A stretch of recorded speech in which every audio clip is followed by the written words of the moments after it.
If your business is stuck living in spreadsheets, post-it notes, and writing tons of emails every single day, or just having a bunch of repetitive tasks, then this video is going to be just for you. In today's video, we're going to be diving into business process automation, what it looks like, some myths, some pros and cons, what to keep in mind when you're doing this or starting to implement AI or automations into your business, and what it can look like in terms of how you should get yourself started. Are you ready to go?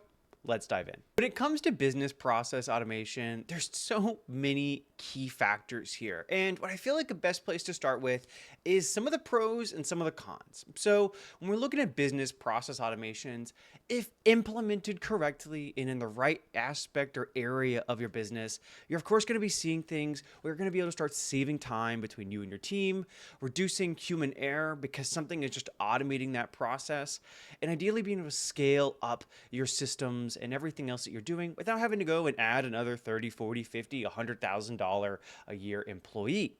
And then even better, it overall improves your experience or the processes that you're doing.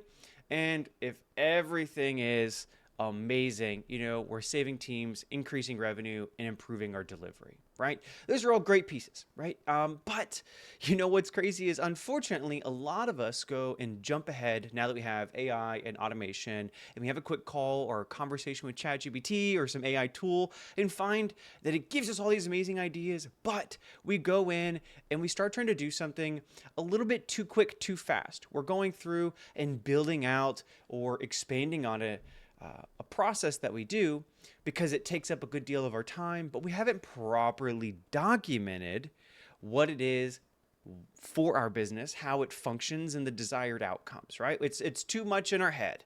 And so what ends up happening is we have an automation put together and we're like, great, it's amazing, it's going to save us so much time, but the setup and the outcome or the delivery of it ends up being substantially worse than it would have been had someone maybe just been taking it up a little bit, right? Or doing the work themselves.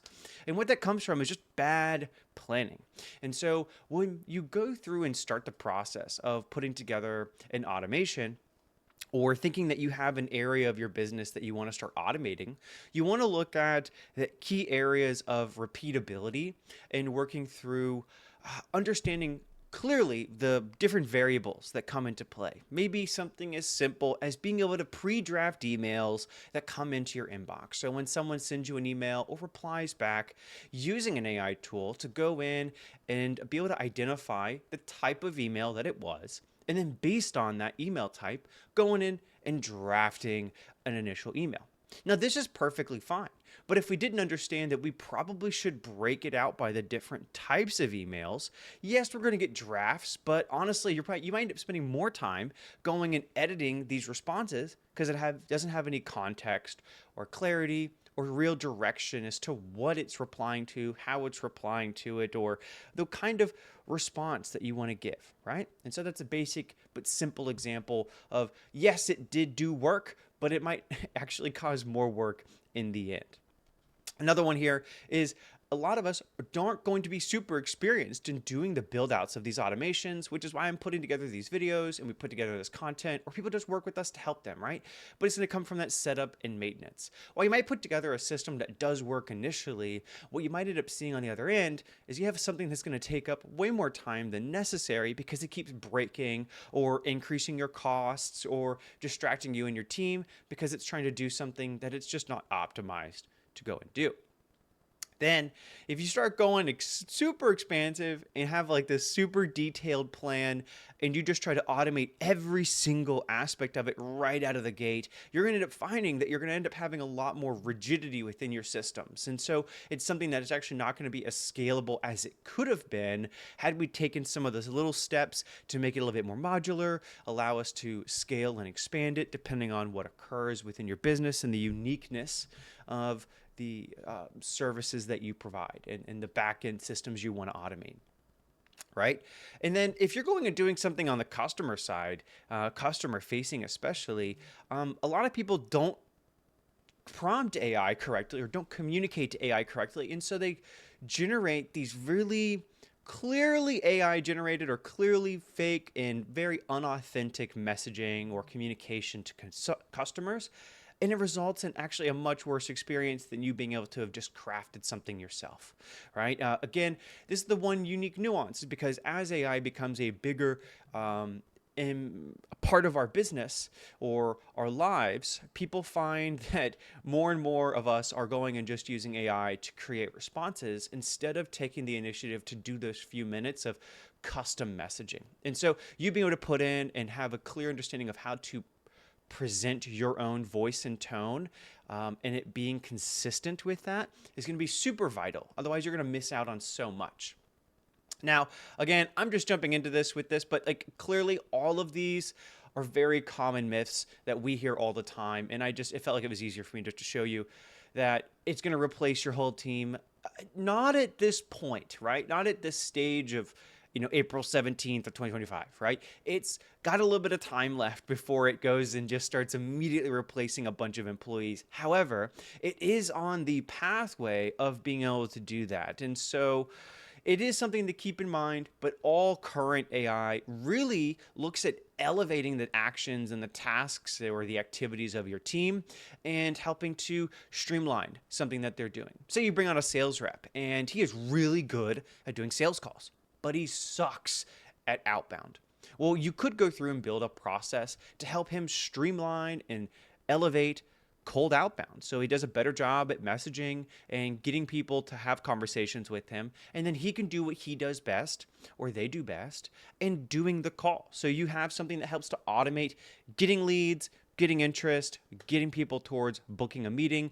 He focuses on, or they focus on, running the actual sales conversation. So that's a very basic example of, yes, it quote unquote replaces people, but really if you look at it, it elevates your current employees or the people that you want to bring on board, or yourself if you're doing something just by yourself, right? The one other thing is people think about it only needs to be for large companies.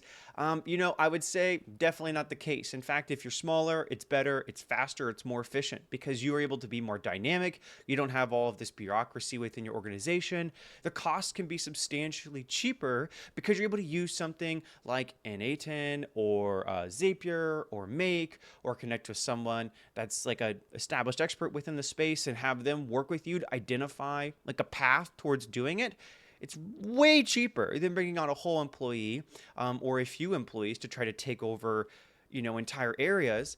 Because depending on the size of your organization, you might not need a full person in there. You might just need a part-time employee in something that helps to do a few key aspects of a role, right? And so there's different areas that don't require you to have tons of money to be able to let automation really come into play. One of the biggest things that I get in calls is about the whole set it and forget it, or the complication of it. Yes, it can come off as complicated, but when you really think about it, that you're just mind mapping what you do, how you do it, and why, and the expected outcomes, a lot more of it comes and starts making a lot of sense. Because we're just connecting your existing tools and injecting AI and some automation in the most simple sense to help you streamline what you're doing, right? And so yes, the process can feel like a lot at first if you don't have an understanding of what you're even trying to do, but that's expected. I mean, I couldn't expect you to write a book without having an understanding of the story, the direction, the goals, the objectives, what people are supposed to get out of it, right? Like, of course that's going to be complicated. But if you understand the basic principles of how to simplify it, then it becomes so much easier.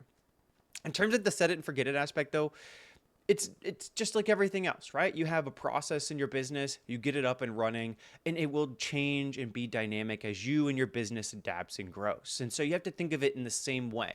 AI and automation are consistently changing and rapidly developing across the entire world, day in and day out. There's amazing new ways of doing things, and something you build, they might have a better version that you might want to use and iterate on within a few months. And so it's important to understand that this is not going to be something you leave once and never touch again, unlike other areas of your business where maybe you can have a tool or a basic process that just doesn't need to be readjusted. But with so much technology and so much growth occurring, it's 100% going to be a place where you want to be able to be a little bit adaptive and being willing and open to change, because you might just find a better and more effective way to do something that you're already doing.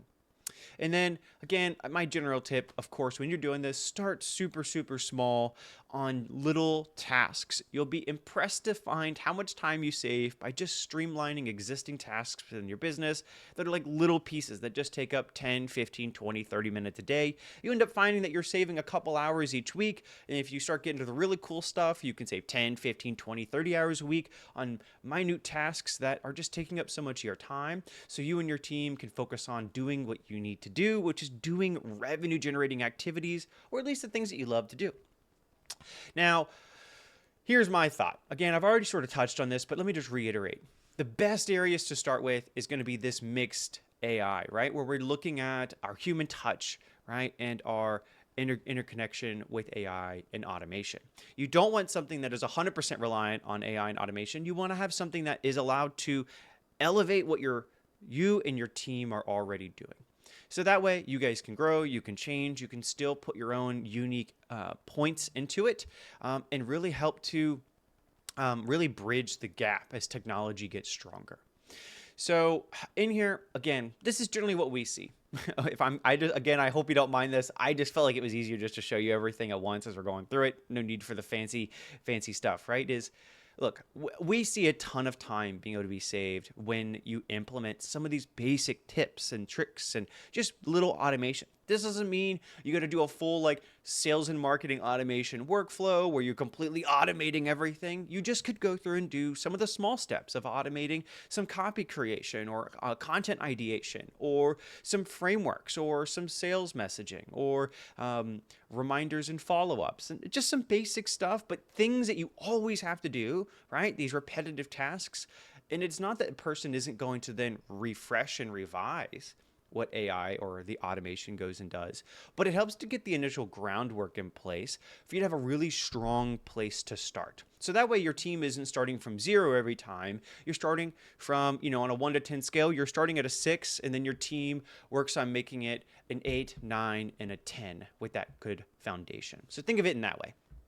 And then some of these bonus tips, again, I've already mentioned a lot of this, but really focus on what you guys repeat often, things that are taking up a few minutes a day. It doesn't have to be something that takes up hours out of the gate. In fact, it might be easier to look at the small things. You go, man, I could probably spend 10, 15 minutes, watch a video, do some Google search, I don't know, ask me a question, and I'll make a video on it for you, and go and find out like, okay, I can do this, copy and paste this, drop it in here. So with this, you want to start by looking at the simple things, documenting the process, then start automating. And then if you can, try to use an easy tool like Zapier or Make.com. Or if you want to be a little fancier, go and use something like N8N, which allows a little bit, I say a little bit, it's quite a bit more in depth. There's even more in-depth systems that you can use, but I always recommend maybe starting with Zapier and Make. They're both really easy to understand. There's a ton of built-in ones that I think you'll be able to get a lot of value out of, without it taking up hours of your time to build something that's going to really just start streamlining key aspects of your business. And then if you got multiple team members, assign someone to each of these. And then try to get an idea or look at the potential ROI that you're getting when you are going through and looking at the before and after of an automation come into play. Find out, ensuring that your team isn't spending way more time now because the automation is not doing what it wants or you want it to do. And if it's doing a great job, maybe document that and think of a way to make it better. If we look at this, really, the big thing I want to overview is this business process automation. So, again, what it is, it's a hybrid between this manual and automation, right? We want to look at some of the times that's saved or less errors, ideally, that's occurring from better utilization of AI and automation, and you're able to scale more effectively when it's properly implemented. Ideal outcomes, better customer experience, your team is able to focus more effectively, and you guys are getting a better, higher revenue or ROI out of all the key things that you guys are doing, because you're now spending less time on, we'll call the dysfunctional work or the repetitive tasks, and more time on something that's actually generating you revenue, right? And so, again, key things here when it comes to doing this. Focus on building out hybrid systems that rely on a mix between your human intelligence and experience and your own background and then implementing some AI and automations to elevate what you're doing. Not to replace everything, but to elevate what you're doing so you're able to focus on the areas that you are going to make the biggest impact.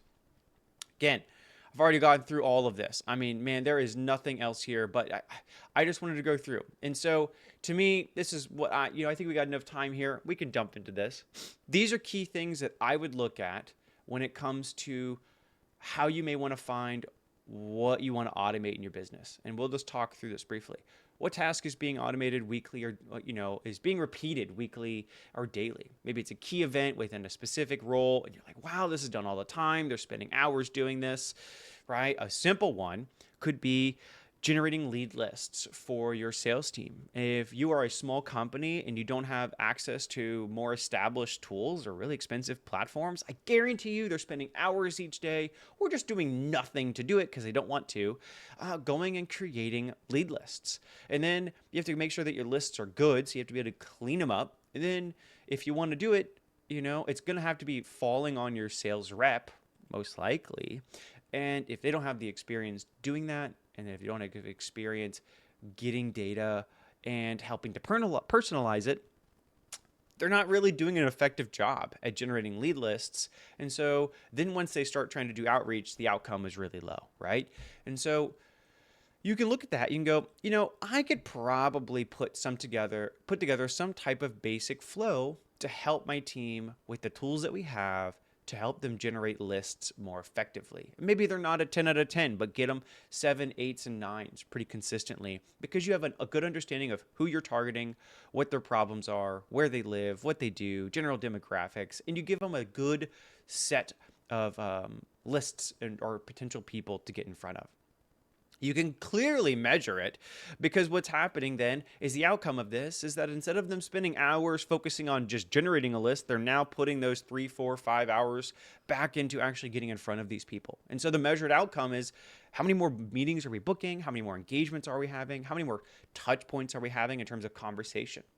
And then what's the cost of not doing it? Most of the time, the cost is the cost of your employees, the cost of the softwares that you're using that are being underutilized, and also the cost of not bringing in new business for your organization. And so all of these things together could end up being thousands of dollars per month, all from doing one simple automation.